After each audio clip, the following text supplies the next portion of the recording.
shirkadda Muruq Yaman oo ah shirkad ku takhasustay dhismaha wadooyinka iyo laamiyada ayaa xilligan soo bandhigtay qaabka ay uga qayb qaadan karto wadooyinka banaynta buuraha biyo xireenada iyo waliba beeraha. shirkadan oo ay leeyihiin qurbajoog ka soo jeeda deegaanada ayaa xarunteeda ugu weyn waxa ay ku taala magaalada Laascaanood waxaana loogu talagalay inay ka qayb qaadato horumarinta gobolka Sool.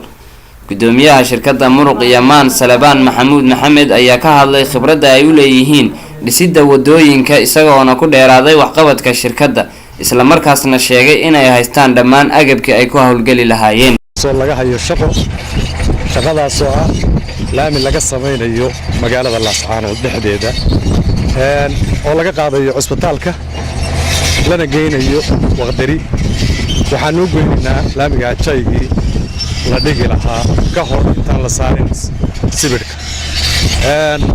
waxaan rabaa inaan la aragto u sheego dadka in shirkadani ay tahay shirkad ku soo korodhay gobolka Sool iyo nawaaxigiisa.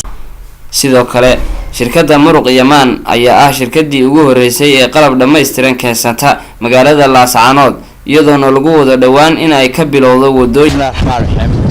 anigoo ah Abshir Cabdi Xuseen kuma magac dheer Abshir Cabdi Qoodiyare waxa aanu u mahad celinaynaa anigoo ka mid ah shacabka magaalada Laascaanood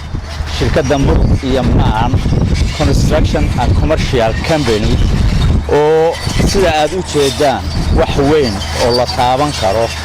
oo horumarka bulshada qayb weyn ka qaadan karta